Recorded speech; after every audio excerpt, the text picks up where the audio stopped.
Ambassador, thank you for your time. Tell me what actually caused the latest flare-up in Gaza? Thank you very much, Nitin, for having me. I think the whole thing should be put into a certain context. And the context starts in 2005 when Israel totally evacuated the Gaza Strip with the hope that Gaza will become a shining example for prosperity and coexistence.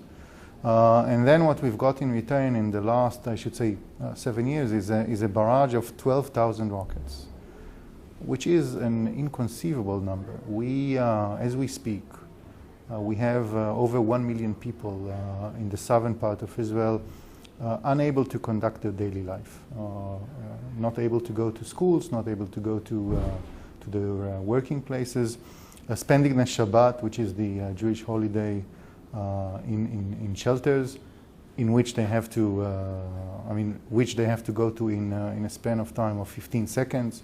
Just imagine what a human being can do in 15 seconds. And on top of this, since last Saturday, we had a chain of events in which an army patrol on the Israeli side of the fence was attacked by an anti-tank missile, in which the Hamas terrorist organization that is responsible for all of this used a tunnel in order to try and attack our people. By the way, a tunnel which is similar to things that your very capable and brave security agencies and forces deal with in other parts of India. So you have a situation that has been going on for years, in which we are faced with a very severe security situation, and our citizens in the south are exposed to daily hardship. And at the end of the day, even the most restrained government, country, society has to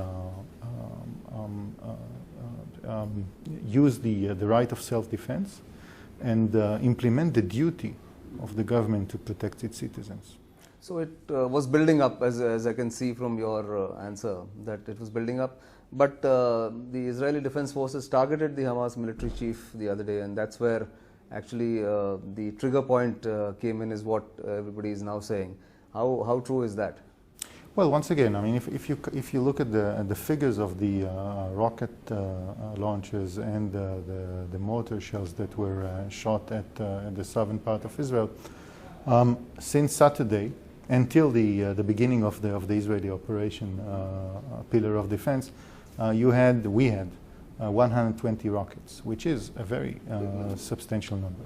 Now, let me just say one word of this man, Ahmed Jabari. We are speaking about a man who's the conductor of an orchestra of terrorism. Mm-hmm. He has literally the blood of hundreds of Israelis on his hands. He was the chief engineer of every terrorist activity Hamas launched out of the Gaza Strip. He was the chief planner and executor of the abduction of the Israeli soldier Gilad Shalit in 2006. He is the one responsible for the fact that for years this young Israeli was locked in a dungeon without access of the International Red Cross. I have to tell you that I have a feeling that the world is a better place and a safer place without him. Okay. But looking at the larger picture, what is the current situation, one? And two, don't you think the recent flare-up or the current flare-up has added to the volatility in West Asia? How are you going to deal with that? Well, the current situation right now is that since the beginning of the operation, we faced once again about 400 rockets launched at us, exceeding the boundaries which we have been used to so far. Last night there were launches towards the area of Tel Aviv, at the center of Israel. We have 3 casualties, including one lady, Mira Sherif, who was residing. Actually, she was living in New Delhi, and she went to Israel for a short vacation. She was pregnant. Her husband is hospitalized.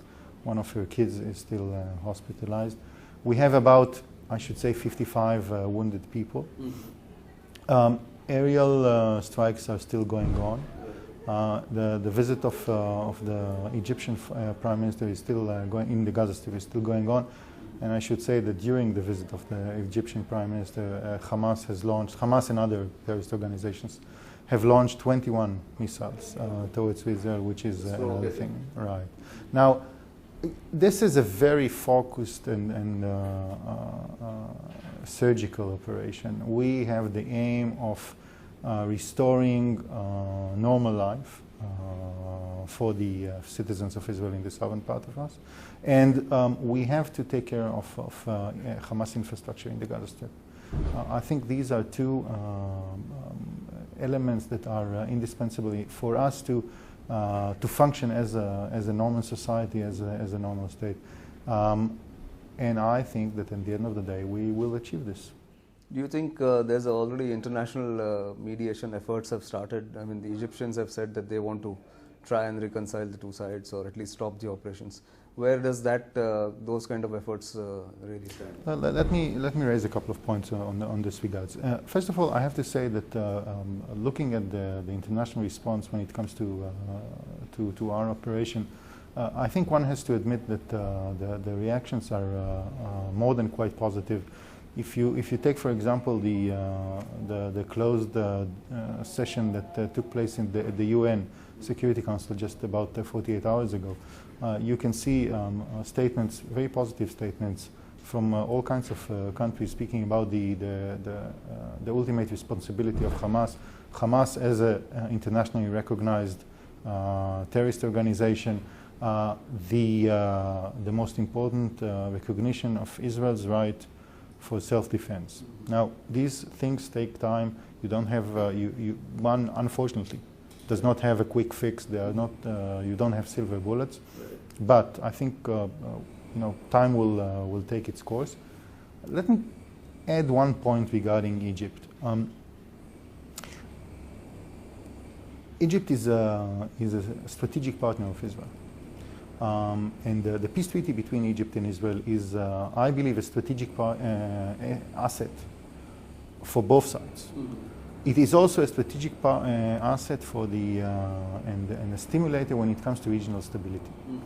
Now, obviously, the peace treaty reflects Israeli interests and Egyptian interests, and we fully respect Egyptian interests. But we also have to take care of the security of more than 1 million people in the southern part of Israel.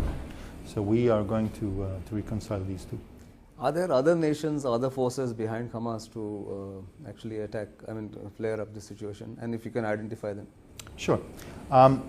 Well, first of all, you have to understand, one has to understand that the Gaza Strip has become as a hotbed for international terrorism, actually. It goes way beyond Hamas or Palestinian Islamic Jihad or other Palestinian terrorist organizations. You have world jihad elements active in the Gaza Strip. You have all kinds of extreme religious groups active in the Gaza Strip, and then infiltrate into Sinai and become a source of problem for the Egyptian government. But if you look at the essence of the whole thing, if you look once again at the core issues of this, you once again, unfortunately, will find the footprint of Iran, which is the biggest source of instability in West Asia and Middle East. And I'll give you maybe one or two shining examples of this thing. One of the first actions of the IDF in the course of the operation of Pillar of Defense was our Israeli Air Force going after long-range rockets Fajr 5. These rockets are not manufactured in the Gaza Strip. They come from the outside. And the source is Iran. So they come from Iran through places like Sudan. They cross the Sinai Peninsula and go into the Gaza Strip. Second example, which I think is very important because this organization is taking a front and center role in the whole terrorist activity in the Gaza Strip, is the very strong bond, which is even stronger than a link. It's a strategic bond between Iran and Palestinian Islamic Jihad. This is a terrorist organization which is basically the flesh and blood of the Iranian regime. So wherever you look, whether it is at the events, if you look at the events in Syria taking place, you'll find thousands of Iranians and thousands of Hezbollah terrorists taking part in the battles on the side of this very evil regime of President Assad. But even if you look at the southern part of the strategic arena, you'll find the same footprint. India's #1 news app just got even better. Download NDTV's new app. Fully optimized for Retina display. Full screen view. Faster response time. And Sudoku. NDTV's new iPad app. Download now.